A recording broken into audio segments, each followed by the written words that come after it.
On va parler ce soir, on va continuer notre étude un petit peu sur les repas, sur les fêtes, sur l'habitation ou les lieux où ça se passait. Et on va aujourd'hui découvrir plus en détail la parabole des 10 vierges.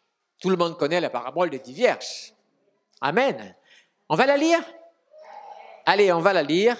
Alors, je m'assieds. Comme je vous avais dit la fois dernière, je vais essayer de tenir assis, parce que quand on est habitué, on est habitué. Voilà ce que dit le texte de la parole de Dieu. Tendez bien l'oreille, si vous avez votre Bible, moi je vous conseille franchement de le suivre plus dans votre Bible que sur l'écran, parce que quand il y a des détails, des fois c'est sur votre Bible que vous allez noter.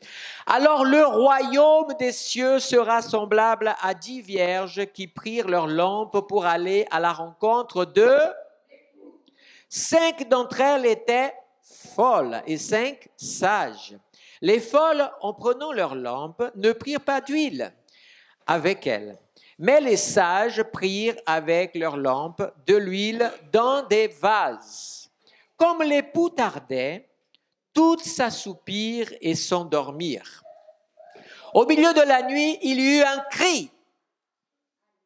Est-ce que vous pouvez donner un cri d'Alléluia? Ouais, c'était un cri beaucoup plus fort que ça, je vous assure. Voici l'époux, sortez à sa rencontre. Alors toutes ces vierges se levèrent et préparèrent leurs lampes. Les folles dirent aux sages, « Donne-nous de votre huile, car nos lampes s'éteignent. » Les sages répondirent, « Non, il n'y en aura pas assez pour nous et pour vous. Allez plutôt chez ceux qui en vendent et achetez-en pour vous. » Pendant qu'elles allaient en acheter, l'époux arriva. Celles qui étaient prêtes entrèrent avec lui au festin de noces et la porte fut fermée. Plus tard, les autres vierges arrivèrent aussi et dirent, « Seigneur, Seigneur, ouvre-nous !»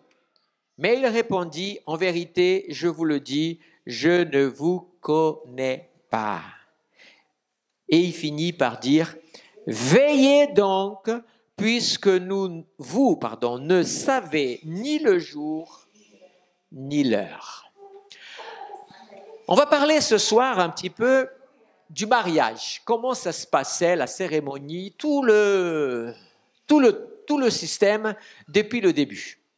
Mais avant, j'aimerais qu'on respecte une règle qui est très importante. Je vais poser mon masque ici. Voilà. C'est celle du contexte de cette parabole. Parce que dans la Bible, tout texte en dehors de son contexte peut prêter à confusion d'interprétation. Alors, permettez-moi de rappeler quelque chose que j'ai déjà dit par le passé. Ce discours de Jésus commence au chapitre 24. OK? Au verset 1er, Jésus fait un discours eschatologique où il donne vraiment un sermon où il y a des paroles prophétiques sur 3 périodes que les disciples qui avaient interrogé Jésus avaient voulu savoir. Quand est-ce que Jérusalem sera détruite? Quand est-ce que ce sera la fin du monde? Et quand est-ce que sera l'avènement du Fils de l'homme? Voilà, ces 3 choses-là. Jésus va répondre à toutes ces questions. On ne va pas méditer, bien sûr, ça maintenant, parce que c'est trop long. On va rester sur notre sujet. Mais tout le chapitre 24, il parle de ça, il donne des détails de ça. Et puis on arrive, si vous voulez, à un moment donné, on arrive à la fin du chapitre 24,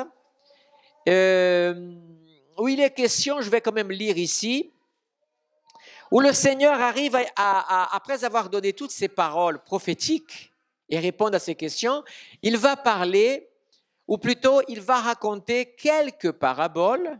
Il y en a, je crois, si je ne me trompe pas, 4 paraboles, une au chapitre 24 et 3 au chapitre 25, qui sont pour donner un avertissement. Et cet avertissement, c'est à la fin de son discours où il dit, parce que verset 44, c'est pourquoi vous aussi, tenez-vous prêts, car le Fils de l'homme viendra à l'heure où vous n'y penserez pas. C'est un discours eschatologique sur la fin de temps et sur le retour du Seigneur. Et il dit qu'il y a des choses qu'on ne peut pas le savoir. On ne peut pas identifier quand est-ce qu'il vient, l'heure, le jour, et toutes ces choses-là. J'ai une théorie très claire qui pourrait répondre à pourquoi on ne peut pas découvrir, même pas l'année, mais c'est une curiosité biblique, c'est déjà que notre calendrier vit en confusion déjà depuis longtemps. Les années qui sont, ne sont pas, etc. Je vous donne un exemple très clair. Jésus est né avant Jésus. Vous voyez ce que je veux dire? On a fixé le calendrier avant Jésus, 0, hein, avant Jésus-Christ. Alors l'année 0 n'existe pas, bien sûr, c'est -1 et +1. Mais on dit -5 avant Jésus-Christ, +5, ou alors on ne dit plus après Jésus-Christ, mais on sait que ça a été déterminé comme ça. Sauf que Jésus, on verra ça au mois de décembre quand on vous donnera une réponse intéressante, c'est celle de quel mois véritablement le Seigneur Jésus est né. Grâce à des informations bibliques et un peu pas eschatologiques, mais archéologiques, on peut définir avec une certaine certitude, je dis certaine parce qu'on doit être quand même toujours laisser une marge à un débat, du mois. Mais Jésus serait né, grosso modo, entre l'an 7 et l'an 4 avant l'an 0. C'est pour ça qu'on dit Jésus est né avant Jésus-Christ. Voilà, juste ça. Donc on ne sait pas. La parabole des Vierges, je m'égare un peu, vient dans cette idée. J'aimerais vraiment, parce qu'on a déjà prêché, on a déjà entendu des prédications sur la parabole des 10 Vierges, et très souvent, on a dit des choses qui ne sont pas cohérentes avec ce que la parabole veut dire. On a tellement voulu interpréter cette parabole d'une manière qu'on s'est éloigné parfois du sujet principal. Alors, le sujet principal, Jésus le donne à la fin, le verset 13, c'est « Veillez donc, puisque vous ne savez pas ni le jour ni l'heure. » Prenons maintenant le personnage de cette parabole. Il y a un époux, il y a une épouse et pas 10 épouses, d'accord? Il y a un époux, il y a une épouse. L'épouse, elle est présente sans apparaître. Vous allez voir tout à l'heure. Et les 10 jeunes filles vierges, comme dit la Bible, elles ne sont pas l'épouse de l'époux. Parce que très souvent, on entend cette idée-là que les 10 vierges représentent l'Église, l'épouse de Christ. C'est vrai ou pas? Et on interprète en disant que voilà, si on reste à cette interprétation, donc on va dire que l'Église va être à moitié sauvée et la moitié perdue. Et là, on ne parlerait que de l'Église. Sauf que ce n'est pas ce que la Bible dit. Alors, bien sûr que j'entends bien, vous avez lu la Bible autant que moi, j'entends bien que l'Église est comparée à une épouse, qu'il y a des noces, que le Seigneur a comparé la famille à sa famille, l'Église, et que l'Église est l'épouse de Christ. Tout ça, je conçois parfaitement. Mais dans cette parabole, ce n'est pas le but de Jésus. Le but de Jésus est de révéler une autre chose, bien sûr, à nous, son Église. Mais ça ne veut pas dire que les 10 vierges, c'est nous. Ou alors, ce serait nous, mais alors dans un autre contexte. Ça veut dire qu'il faudrait chercher alors qui est l'épouse. Parce que du coup, on ne peut pas être à la fois les 10 vierges et l'épouse de cette histoire. Où ça s'est passé, cette fête? Un des endroits possibles de cette fête, c'est ici. Vous voyez, alors je me lève, on revient à cet endroit. Alors, tout dépend comment ça se passait. On va commencer à expliquer. Alors, j'ai pris des sources parce que j'ai fait aussi un travail de documentation. Je ne suis pas né avec toutes ces connaissances, mais Dieu m'en fait grâce de pouvoir le faire. Donc certaines, je vais préférer vous le lire pour être plus pédagogique et plus rapide, parce que je me connais. Quand je suis un passionné, je commence à parler une chose et puis vient une autre idée et je pars et j'illustre et je fais et le temps passe. J'essaierai vraiment. Alors, on va rester ici d'abord. C'est pas forcément toujours ici. Tout dépend de la maison et de l'espace qu'il y a. Il faut savoir que la Bible, ce que je vais vous parler dans un moment sur le détail, comment se passait un mariage et toute la cérémonie, on a deux sources qui peuvent nous informer beaucoup là-dessus. Alors, premièrement, la Bible. Alors la Bible, je ne vais pas vous citer, mais elle a beaucoup de passages qui parlent de mariage dans le Nouveau et dans l'Ancien Testament. Alors il faut comprendre que ce que je vais vous dire là, j'ai pris des sources extérieures. L'autre aussi, c'est le Talmud. Okay, le Talmud, lui aussi, il a toutes les informations des rabbins et pendant toutes ces années, ces siècles qu'il a été écrit, où sont répertoriés ça.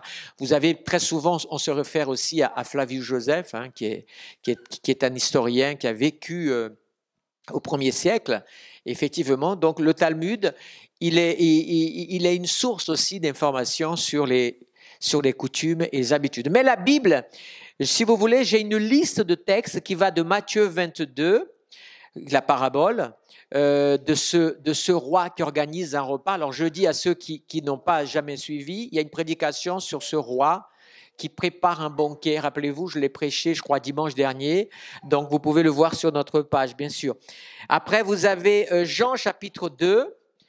Vous avez Genèse chapitre 24 et 67 versets. C'est comment c'est passé pour qu'Abraham aille chercher une épouse pour son fils Isaac. Il y a plein d'informations là-dedans sur le mariage à l'ancienne. Vous avez aussi Genèse chapitre 29 et c'est Jacob chez Laban et tout le processus de mariage, tout ça entre Jacob, Léa et Rachel, ok? Vous avez une source extraordinaire d'informations, c'est Samson. Vous n'avez pas oublié Samson, il s'est marié.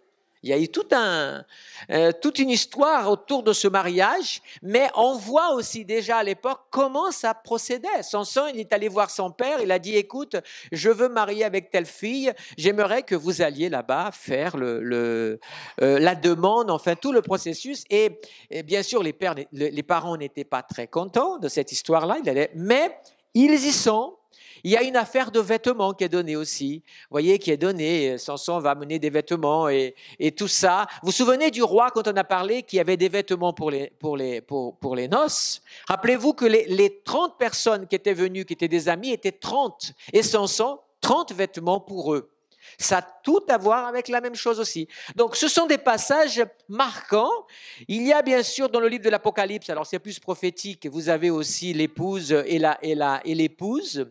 Donc au ciel et plein de choses, et d'autres passages comme dans Ésaïe, comme dans le psaume. Alors le psaume 45, je souligne encore, versets 10 à 18, vous avez une illustration du mariage du roi et toute la beauté qui est autour de la mariée. On a encore Ézéchiel 16, Éphésiens 5, Luc 1, 26, je ne vais pas m'attarder sur ça.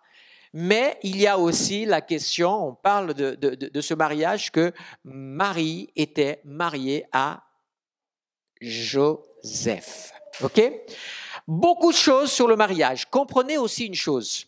Ne réfléchissez jamais à mariage, idée occidentale, avec la même idée qu'était le mariage d'antan. Alors, d'abord,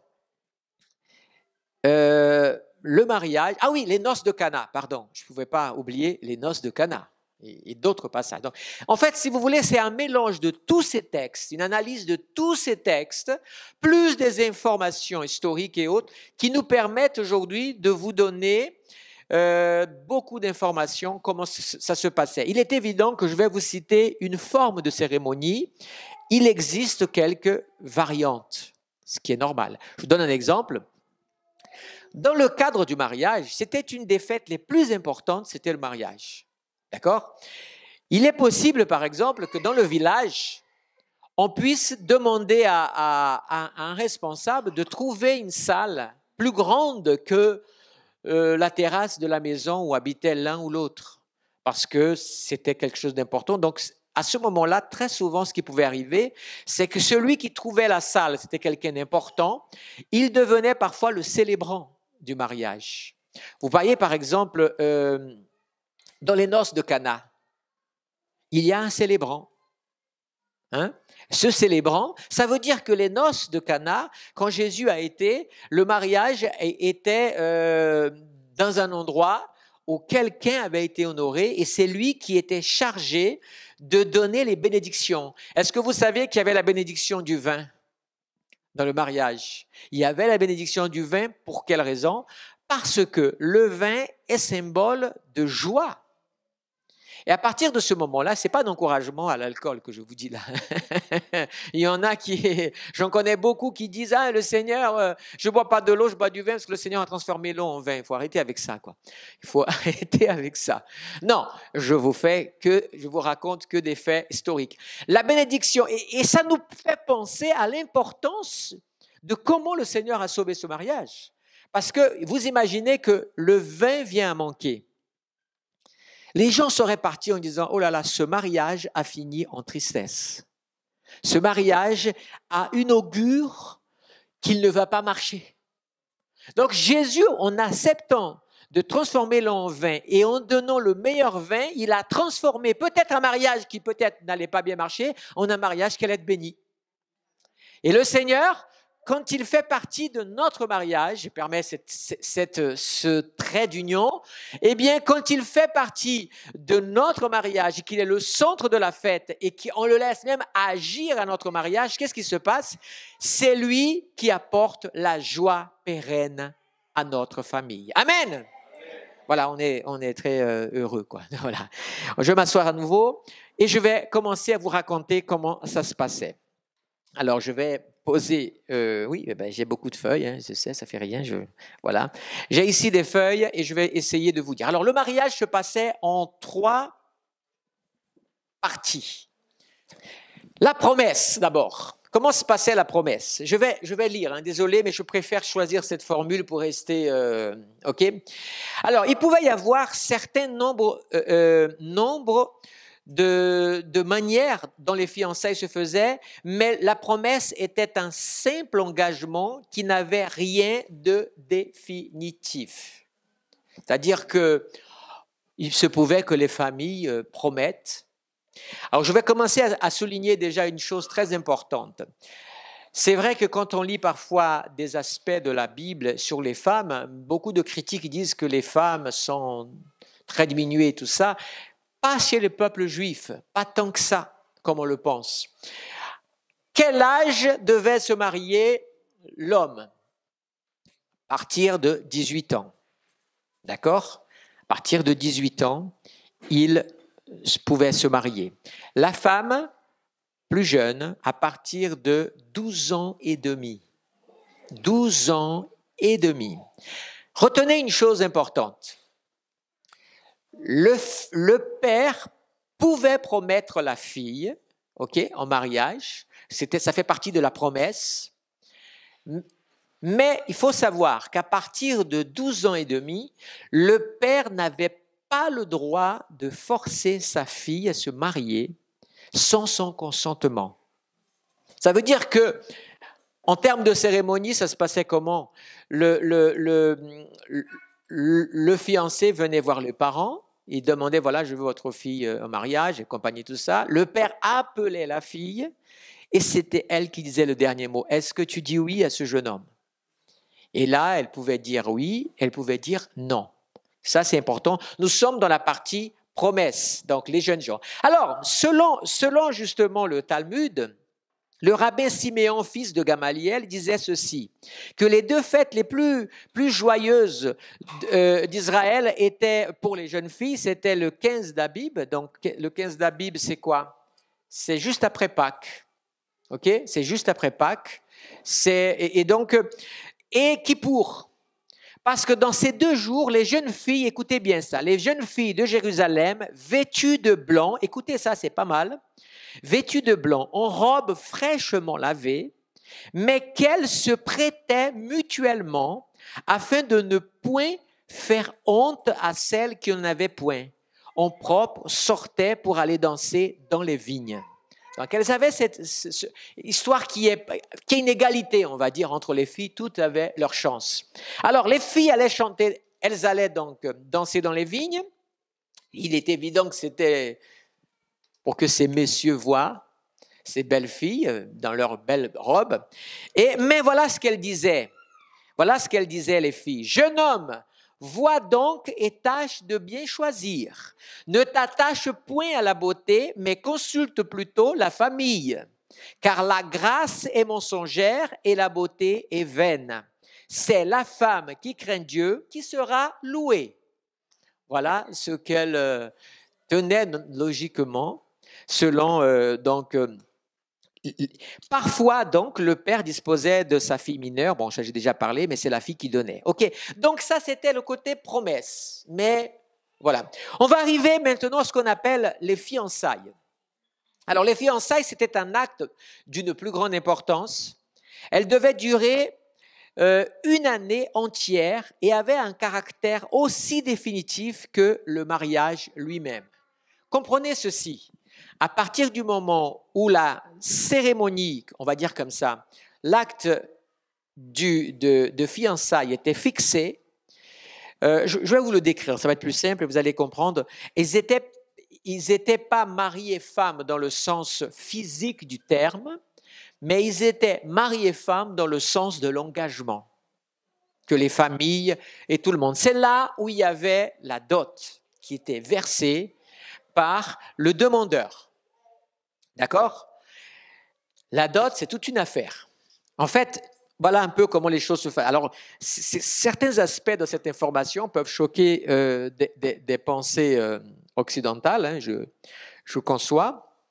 Mais la jeune fille fiancée qui manquait à sa promesse, vous savez ce qui lui arrivait? Elle était lapidée comme une femme adultère. Si pendant l'année, ça vous fera penser en décembre, on parlera de ça, mais si pendant l'année de la période de fiançailles, elle était engagée, elle avait même peut-être déjà un anneau au doigt, qui était la forme d'un engagement. Mais si jamais pour X raison, elle pouvait être lapidée. Donc ça, c'est déjà une chose. Donc avant de donner son consentement, il faudrait vraiment qu'elle soit sincère, quoi. Alors, toute une cérémonie avait lieu qui faisait le ciment de l'engagement et qui donnait quelque chose d'absolu. Alors, chez les anciens Hébreux, on se fiançait en se donnant mutuellement sa parole. On s'engageait à vive voix. Il faut savoir que ce n'est qu'à partir de l'exil babylonien qu'on a commencé à créer l'habitude d'un contrat écrit. Alors, le contrat écrit, j'ai pris, ça s'appelait une ketouba. OK? La ketouba, c'était le contrat qui était écrit. Alors, le but de la ketouba, c'était surtout de fixer la règle des dots, mais aussi de protéger aussi, selon les rabbins, de protéger aussi la femme concernant tout ce qui se passait. On reviendra sur ça tout à l'heure. Comment ça se passait?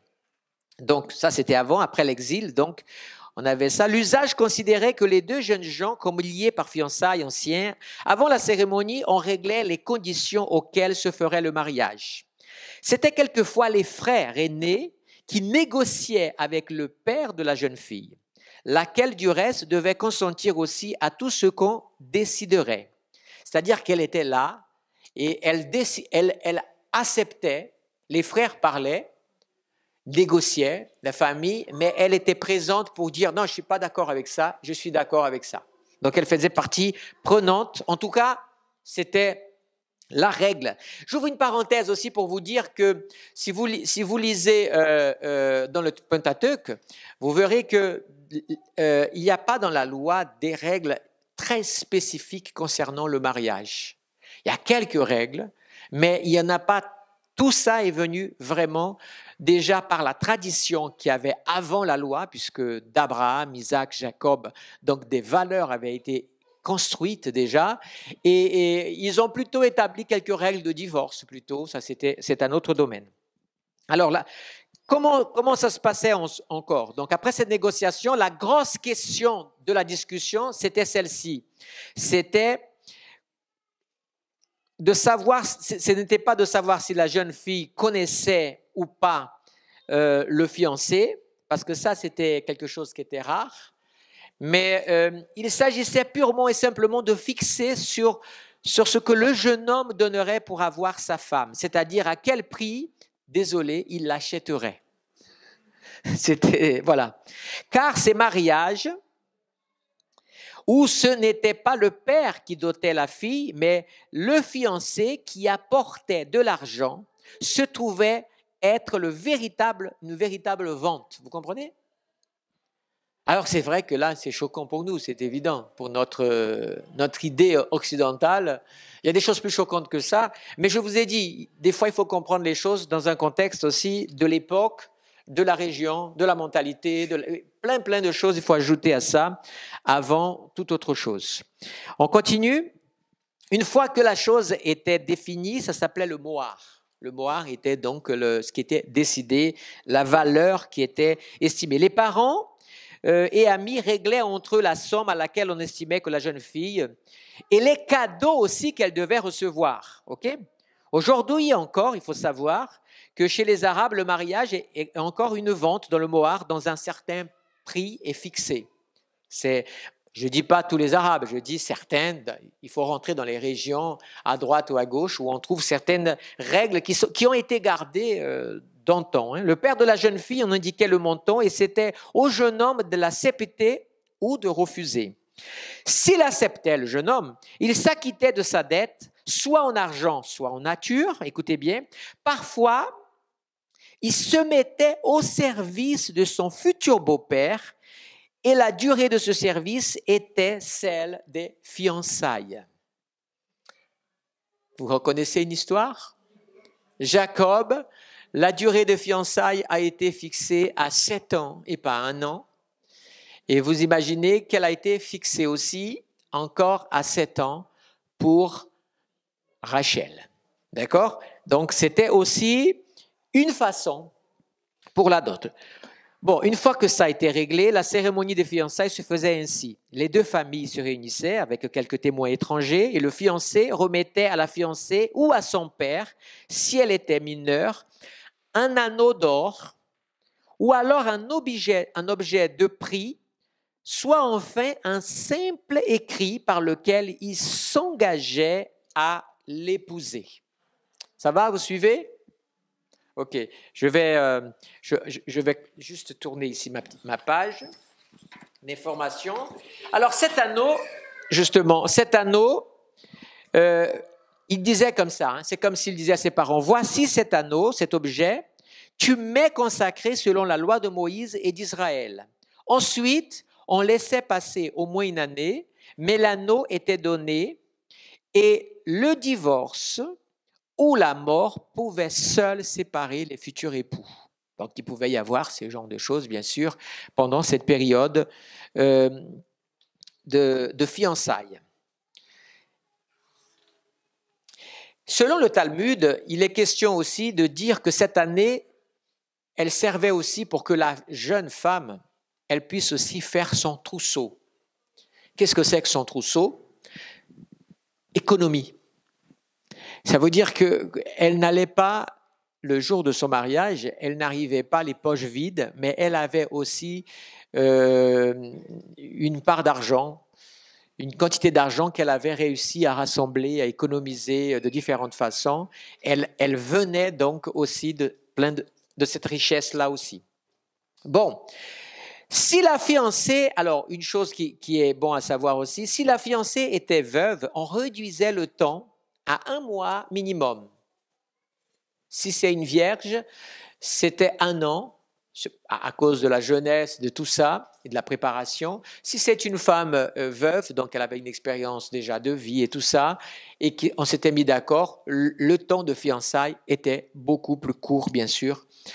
Ça, ce sont des informations qu'on peut voir. Selon le Talmud, le minimum fixé était de 50 zouz, ou un minimum pour la femme pour l'homme qui était de 200 zouz. Zouz étant la monnaie biblique très ancienne de l'époque. C'était en fait, ça représentait quelques grammes d'argent. Okay, selon les époques, ce n'est pas forcément des pièces ou des choses. Bon, voilà. On va passer à la partie maintenant fiançailles. Donc la troisième partie, c'est on va célébrer les noces. Et là, on va commencer à expliquer ce qui nous intéresse ce soir le plus, c'est-à-dire ce qu'on a lu sur la parabole des 10 vierges, parce que ce qui se passe là, c'est les noces. D'accord? On y va? Alors, le jeune homme devait avoir au moins 18 ans. Bon, ça, je vous ai déjà dit, puisque je prends de l'avance sur des choses. Alors, la fête se passait normalement le 4e jour de la semaine. Le 4e jour, c'est quel jour? C'est un mercredi. Un mercredi, ok? Vous devez compter dimanche, lundi, mardi, mercredi. Ok, c'est dimanche, le premier jour de la semaine. Donc, la fête commençait un mercredi et se finissait un jeudi. Ok? Par contre, si c'était une femme déjà veuve, mariée, la fête commençait le jeudi. Ce n'était pas le même jour. Voilà. Je n'ai pas d'explication pour tout, mais bon, je vous laisse. La cérémonie, donc, avait toujours lieu le soir au coucher du soleil. D'accord? Retenez ces informations, après je vais faire un résumé plus simple. Le moment le plus solennel, celui qui marquait l'accomplissement du mariage, était celui où la fiancée rentrait dans la maison de son fiancé, sa nouvelle demeure. Aussi appelait-on le mariage la réception ou introduction de l'épouse dans la maison de l'époux. Alors j'ai divisé ça en 5 parties ici.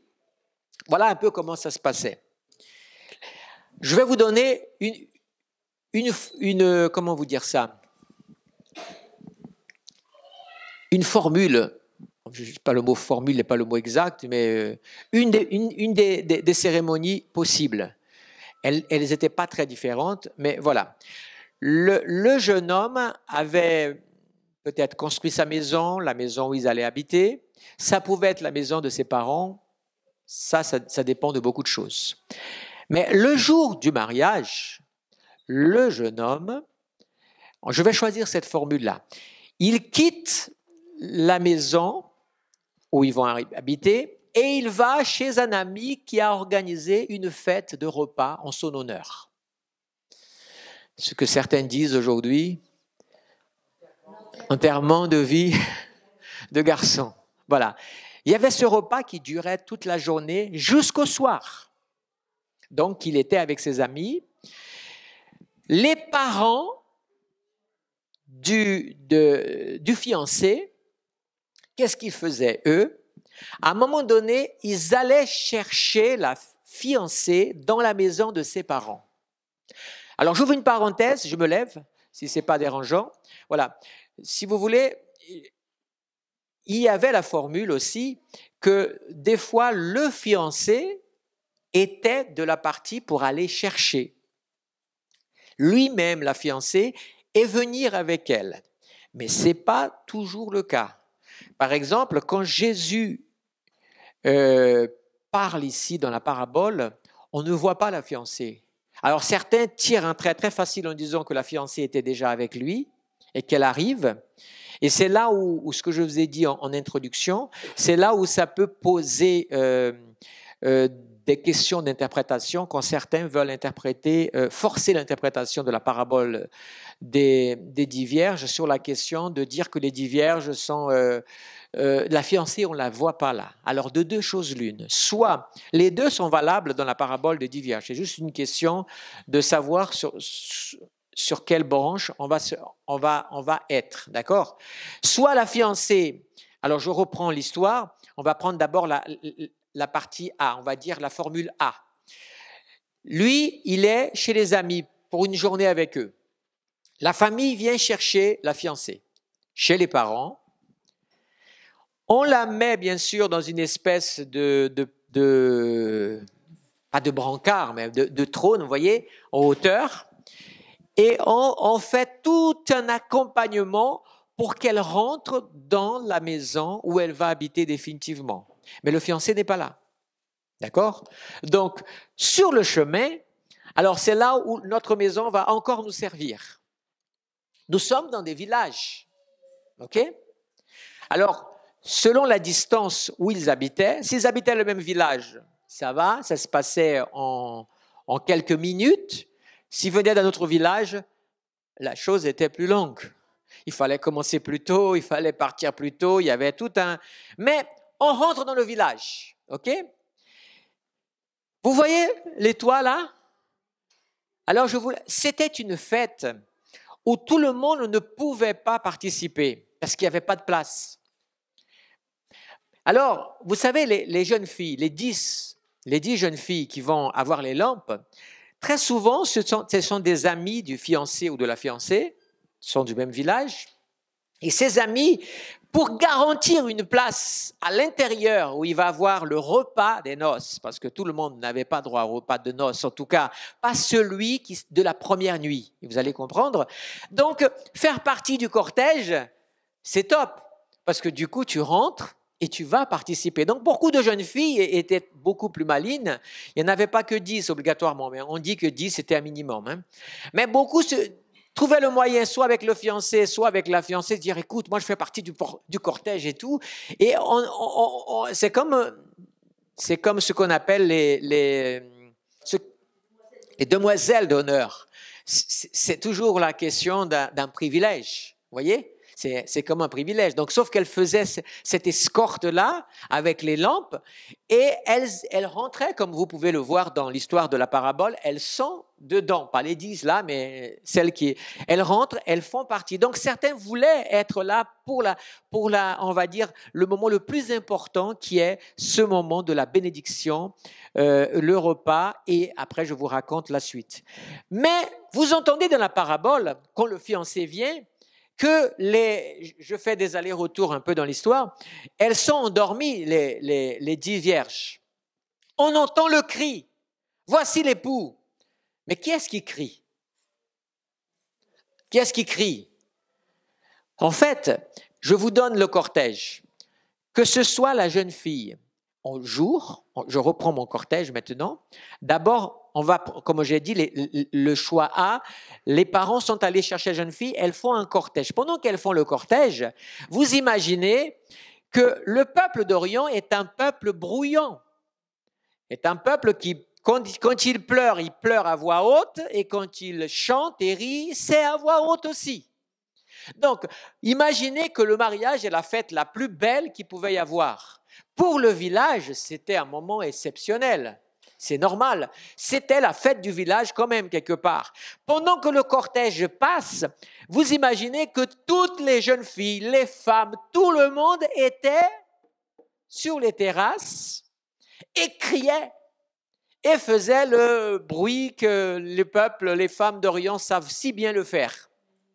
Et annonçait, et la fiancée, et elle rentrait, je formule A, elle rentrait dans la maison où elle allait habiter, et maintenant, elle était là-bas avec la famille, et les jeunes, les 10 vierges qui devaient faire l'escorte à la rencontre du fiancé, devaient attendre qu'il vienne. Alors, la parabole dit quoi, selon Jésus? Qu'elles attendent, et ils tardent. Pourquoi ils tardent? Parce que l'horaire, très souvent, c'était autour de minuit. Vraiment, ils tardaient. Ils tardaient, ce n'était pas des regrets, c'était parce que, voilà, ils faisaient la fête et parce que c'était vraiment de nuit qu'avait la fête. Et donc, ces filles vont attendre et elles vont s'endormir parce que l'attente a été longue. On ne peut pas leur faire le reproche d'être endormies. Je parle humainement parlant, on ne peut pas faire le reproche qu'elles sont endormies. On fait le reproche, c'est qu'elles n'ont pas pris ce qu'il fallait pour le temps. C'est ça, c'est l'huile en réserve. Vous ne verrez pas ce soir, mais quand vous verrez la vidéo, je mettrai une chose. Il y a 2 types de lampes qu'il faut retenir, la lampe d'huile. Vous avez des petites lampes comme ça qui sont un petit peu comme certains ont vu dans des films, là, vous savez, un peu comme certains disent les lampes d'Aladin, là, comme ça, l'huile dedans avec la mèche. Ces lampes-là n'étaient certainement pas celles qui étaient utilisées pour le cortège. À cause du vent, elles s'éteignaient facilement. Ces lampes-là, elles étaient valables pour la maison.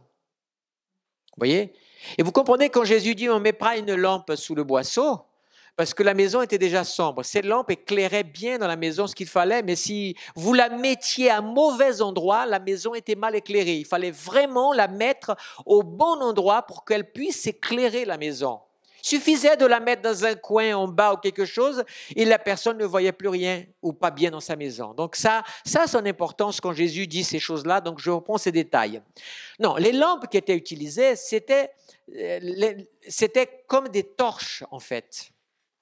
C'était en bois, il y avait un creux et il y avait une réserve d'un endroit où pouvait donc être mis une quantité d'huile et il y avait une mèche qui était là. Il faut savoir que de temps en temps, elle devait couper la taille de la mèche. Si elle était trop longue, trop courte plutôt, ça faisait beaucoup de fumée et ce n'était pas le but.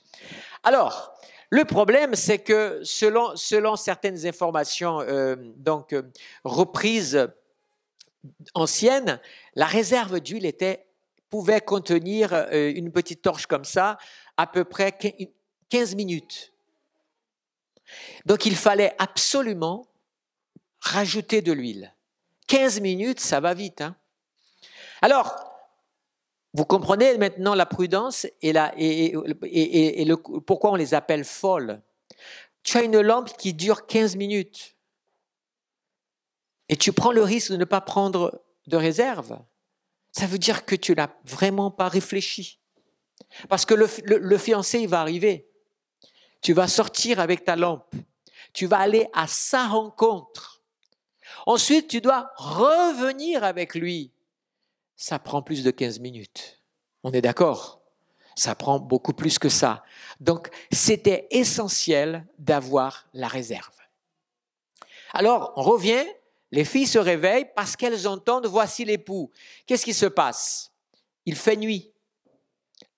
L'époux vient avec tous les amis, c'est un cortège. Lui aussi, il est assis sur une espèce de trône là, et les amis le portent comme ça. Vous savez qu'il n'y avait pas l'électricité à l'époque, il n'y avait pas les poteaux électriques, donc quand il fait nuit. Sauf si c'était peut-être la pleine lune, ça éclairait, mais ça ne suffit pas. Qui est-ce qui éclairait pendant le chemin? Toutes les maisons du village où ces gens-là, ils ne pouvaient pas être dedans, mais ils participaient à leur manière à la fête. Donc, ils étaient là, ils étaient à la porte avec leurs lampes, leurs torches, et ils éclairaient, ils faisaient la fête. C'était leur fête aussi. Et ils criaient « Voici l'époux, voici l'époux !» Alors, c'était comme si c'était des échos. À mesure qu'ils passaient, « C'est l'époux, c'est l'époux !» Et il avançait. À un moment donné, la voix du peuple arrive à la maison où était. Elles se lèvent parce qu'elles sont alertées justement par le cri du village et elles vont à la rencontre et on connaît ce qui va se passer. Les filles, pour ceux qui veulent être critiques de celles qui ont dit non, elles ont eu raison de dire non. Imaginez qu'elles partagent l'huile. Vous savez ce qui allait se passer? Le risque, c'était qu'en plein cortège, les 10 lampes s'éteignent.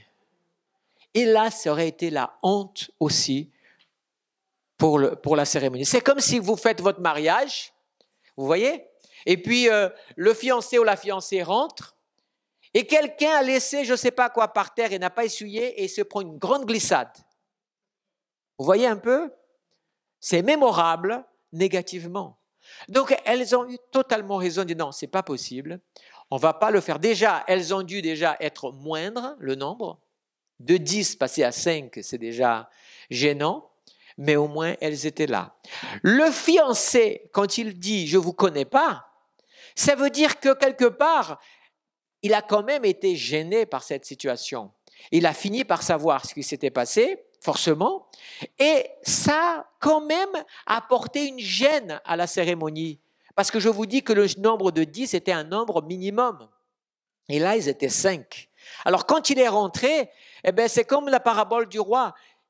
non, non, non, vous avez gâché la fête, vous n'êtes pas les bienvenus, je ne vous connais pas. Elles ont peut-être participé parce que ça durait 7 jours, mais à ce moment-là, elles n'ont pas participé à ce qui se passait à l'intérieur. Le projet B est très simple. Au lieu que ce soit la fiancée qui arrive et le fiancé qui vient après, je sais que ça arrange beaucoup d'autres, cette deuxième interprétation, pour la amener dans l'interprétation eschatologique de la parole de Dieu, mais je rappelle que ce n'est pas le but de cette parabole. Sinon, Jésus aurait donné ce détail. Mais on peut comprendre que ça existait aussi. Le fiancé allait chercher lui-même la fiancée chez ses parents et le cortège se faisait avec les deux. Le peuple criait et le cortège était là. Mais voilà, sur ce choix-là, le plan B, se pose aussi cette question. Puisque les deux sont ensemble, d'accord? Puisque les deux sont ensemble, à quoi servent les fiancés qui vont venir à la rencontre? Puisque les deux sont ensemble, il y a déjà un cortège qui les amène depuis le début. Donc, je pose juste les problématiques sans vouloir prendre un parti, mais ce que je veux dire par là, c'est que parfois on veut forcer l'interprétation de la Bible à l'idée de notre théologie. Moi, je veux simplement étayer ce qui se passait historiquement, sans prendre un parti de ça ou de justifier ça. Je ne suis pas là pour faire, si vous voulez, une démonstration eschatologique de ce que je pense ou je ne pense pas. Je suis là juste pour vous parler historiquement comment ça se passait. Bon, on va à la partie maintenant de l'intérieur. D'accord? À l'intérieur, le fiancé rentrait, ou les deux rentraient, comme vous voulez. La famille recevait autour de la table. Selon où ça se passait. Si c'est en haut de la maison, il y a des gens de loin qui peuvent peut-être voir, ou alors on a quand même bien décoré, peut-être même on a mis certains balustres pour laisser un peu plus intime, ou alors c'était une salle vraiment qui était fermée selon les conditions. Il suffisait par exemple qu'il y ait imaginez, il y a un Zaché dans le village, il a de l'argent, il a une grande maison et tout ça, et on a réussi à le convaincre de prêter sa maison pour le mariage. En échange, il va être le célébrant, mais en même temps, ils font d'une autre manière, ok? L'idée est faite ici. Dedans, soit le célébrant, soit les parents vont donner la bénédiction. Alors, vous voyez, ceci est une oupa ou pas, selon le texte qui était utilisé, parce que ça fait penser un petit peu à toute cette période. Le peuple d'Israël a toujours ce souvenir, le peuple d'Orient en tout, ont beaucoup de souvenirs qui viennent depuis l'époque d'Abraham déjà et dans les traditions. Donc, ceci était une couverture, très souvent, quand le mariage se faisait là. Il se pouvait aussi qu'on construise une sur un terrain, mais ça c'était à l'époque où il n'y avait pas encore les maisons, ils habitaient dans les tentes. Ici se faisait cette cérémonie où elle était très simple, la cérémonie. Il y avait des bénédictions qui étaient données pour le couple. Le couple était considéré comme marié déjà, vous comprenez? Depuis un an auparavant, ils étaient mariés, mais ils n'avaient jamais couché ensemble. C'était le jour. Alors, ils s'asseyaient, ils recevaient une bénédiction. Par la suite, il y a eu des développements. Certains ont créé des cérémonies un peu plus grandes, du genre le célébrant demandait à la fiancée de tourner autour du fiancé 7 fois, et on chantait un psaume, qui était un psaume aussi qui célébrait ce moment, une parole de bénédiction, et ensuite le repas commençait. Et puis, ça se passait selon les différentes cérémonies. Et à un moment donné, dans cette nuit-là, le couple se laissait ses invités sur place. La fiancée le précédait dans la chambre. Lui, le temps, voilà. Et il rentrait dans la chambre.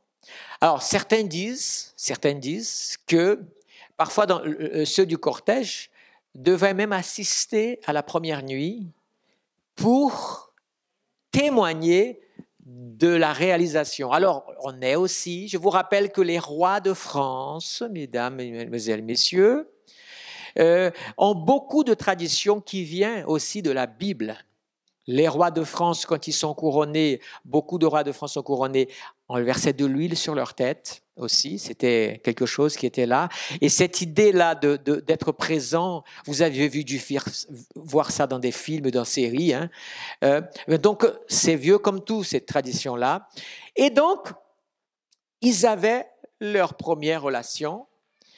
Et si c'était une jeune fille qui était vierge, eh bien, il est possible que même on ait le drap avec les traces du sang, enfin tout ça, parce que c'était la tradition de l'époque. Le mariage était maintenant total. Petites informations que je n'ai pas données chemin faisant. Quand il y avait les fiançailles, le couple n'allait pas à la guerre, lui par contre, n'allait pas à la guerre, ni pendant l'année de fiançailles, ni plus l'année du mariage qu'il avait, ça faisait quand même 2 années d'exemption de guerre. Le couple, normalement, ne rentrait même pas ou ne participait pas pendant toute l'année des fiançailles, il ne rentrait pas dans les cérémonies funèbres, cimetières ou d'autres. Il n'allait pas. Vous savez pourquoi ? Parce que le mariage était un hymne à la joie. Il ne devait jamais participer à quelques événements qui étaient liés à la tristesse, aux pleurs. C'est-à-dire que le but était de préparer leur cœur à une joie immense qui devait aller crescendo jusqu'à ce jour mémorable. Donc vous voyez, ce qui est beau dans tout ça, c'est que nous avons des préceptes divins concernant le mariage et la bénédiction du mariage. Et Dieu, dans l'affaire, le but de Dieu, c'est que l'homme et la femme soient les plus heureux du monde possible dans la préparation. Cette préparation que je trouve aujourd'hui malheureuse dans notre époque, qui n'existe presque plus, hein, cette attente, cette patience, parfois prive de certaines constructions. Mais c'est notre civilisation, c'est notre aujourd'hui, mais en contrepartie, on peut peut-être passer à côté de pas mal de choses aussi belles concernant ces choses-là. Mais c'est un avis plus personnel, on va dire, qu'autre chose. Ok ? Le mariage durait 7 jours. Donc après, le couple était de retour parmi les invités et ça durait, et c'était extraordinaire. Jésus, je vais m'asseoir, Jésus a raconté cette parabole pour dire que le jour important de son retour et de son Église est un jour aussi important que nous devons chérir dans notre cœur. Si vous voulez, l'Église aujourd'hui, elle est fiancée. Vous êtes d'accord ? Ça fait déjà 2 jours que nous sommes fiancés. 2 jours de 1000 ans. Le Seigneur, Dieu, a envoyé Jésus pour payer la dot de son épouse. Le prix a été très cher. Ça a été la mort de Jésus sur la croix. Vous comprenez cela ? Nous sommes devenus fiancés au Seigneur. Mais la foi en Christ, appartenir à l'Église de Christ, c'est pas quelque chose d'intellectuel, de simplement cérémonial. Vous savez, ça pouvait être rompu de différentes raisons. Par la mort, par un divorce, vous voyez ? Mort spirituelle, divorce spirituel aussi pour des enfants de Dieu. Mais ce qu'il faut aussi retenir, c'est que si nous nous sentons Église du Seigneur, fiancés de Christ, comme la Bible dit dans beaucoup de passages, la Bible décrit qu'il va avoir les noces de l'agneau. Le chapitre 19 montre que l'agneau vient en gloire et tout, et son Église va participer aux noces. Comment doit être notre cœur pendant ce temps ? Bien-aimés, construisons notre trousseau. Amen. Construisons une richesse dans le ciel par notre fidélité, par notre service. Formons notre trousseau. Comment va ton trousseau? Il est vide? Ou tu peux déjà dire, alors la Bible parle parfois de couronne ou d'autres, moi je vais utiliser l'image du mariage, le trousseau de la fiancée. Tu vas arriver un jour, le jour que tu vas aller devant le Seigneur pour les noces, tu vas arriver les mains comme ça, vides. C'est dommage. Alors, prends soin de ton trousseau. J'aime le mot trousseau parce que c'est quelque chose qui parle aux femmes. Hein? Elles ont tous leur trousseau de toilette, leur sac, vous voyez, et c'est un mystère de l'univers, le sac d'une femme. N'est-ce pas, mesdames? Il n'est jamais aussi grand de ce qu'elle voudrait qu'il soit. Bon. Mais ce n'est pas une critique. Mais vous voyez, ton sac, frère, sœur, construis-le pour ce jour. Autre chose importante, tu dois te garder pur pour lui. Pur de la souillure du péché, de l'abomination, de tout ce qui vient souiller ton âme et humilier ta vie. Tu dois aussi veiller et ne pas avoir honte. Tout le monde savait, ça se faisait en public avec des personnes de l'extérieur. Est-ce que les gens savent que tu es fiancé, que tu fais partie de la fiancée du roi? Amen. Et puis la chose la plus importante dans ton cœur, les fiancés qui s'aimaient vraiment, ils travaillaient beaucoup, mais ils comptaient les jours pour le grand jour. Est-ce que ton cœur brûle pour le grand jour? Est-ce que ton cœur brûle pour le jour où tu dis aujourd'hui c'est le jour, on vient me chercher chez moi pour m'amener à la maison de mon époux? Une information qui n'est pas la moindre, que ce que je dis est biblique. Vous vous souvenez ce que Jésus a dit aux disciples dans Jean? Que votre cœur ne se trouble point. Croyez en Dieu, croyez en moi. Ça veut dire ma promesse, mon engagement est sincère. Je reviendrai vous chercher, mais il me faut d'abord aller vous préparer une habitation. Vous savez pourquoi? Parce que quand le jeune homme avait 18 ans, 20 ans par là, très jeune, vous voyez, qu'il habitait encore chez ses parents et que la jeune fille était très jeune aussi, eh bien, une année, c'était aussi pour construire la maison, leur foyer. C'était pour travailler, pour payer toute la fête. Toute la fête, les cadeaux, tout devait être payé et ils devaient préparer. Alors, vous savez, dans cette loi, il y a une chose qui est belle aussi pour les femmes. C'est que c'est vrai que pour nous, c'est choquant de voir fixer une dot de temps et négocier financièrement pour ça. On peut dire où est passé l'amour dans cette histoire-là, dans cette partie-là. Mais on peut aussi regarder un autre angle aussi. C'est que, vous voyez, un père de famille, il avait une jeune femme, imaginez une fille unique peut-être. Il allait la donner au mariage à un jeune homme. Et le fait qu'il y ait un engagement, le fait qu'il y avait cette dot, ça compensait à la famille tout l'investissement qu'ils avaient fait dans leur fille pour qu'elle soit une fille de bien dans tous les domaines.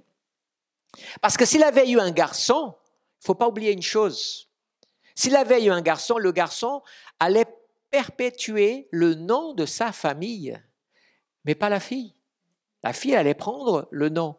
Donc, il y avait des pertes aussi. Ça, c'était une forme de consolation. C'était fait, je vous rappelle quand même, comme une tradition culturelle de l'époque, avec l'accord, j'insiste, de la jeune fille et les échanges. Et enfin, c'était une garantie pour ce père qui aimait certainement sa fille, qu'il n'allait pas remettre sa fille dans la main d'un aventurier, d'un gars qu'il ne connaît pas, qui allait par la suite frapper sa fille, ne pas s'occuper d'elle, exploiter sa fille. Vous voyez ce que je veux dire? Les cultures n'ont pas que des bonnes choses, elles ont aussi des mauvaises, qu'elles soient occidentales ou orientales. Le père avait la garantie pendant une année, ils se fréquentaient, ils se voyaient. Il voyait quel caractère il y avait. Il voyait que c'était un homme de bien. Le jour du mariage, c'était pas la soupe à la grimace. C'était pas les bols de larmes en disant ma fille va se marier avec un gars que je ne sais pas ce qu'il va faire d'elle, il va l'emmener loin et Dieu seul sait ce qu'elle va devenir. Non, il savait, pendant un an, il connaissait son gendre, peut-être même il connaissait la famille et c'était rassurant de savoir qu'il avait travaillé pour construire. La famille, ça se construit aussi par le service, par le sacrifice, par l'amour et par l'effort. Mais la parabole des 10 vierges nous dit une chose. Église, sois attentif à ton fiancé parce que tu as un fiancé. Tu as la valeur d'une dot qui a été payée, très haute, le sang de Jésus. Et un jour, il viendra te chercher. Sois prête. Sois prête. Tu ne sais pas le jour et l'heure, mais sois prête. Et la fiancée était parfumée. Elle est certainement aussi, à un moment ou un autre dans sa vie, elle avait été aussi dans une escorte, dans notre mariage. Elle savait ce que c'était avoir la lampe et avoir l'huile aussi. Amen. Que Dieu vous bénisse.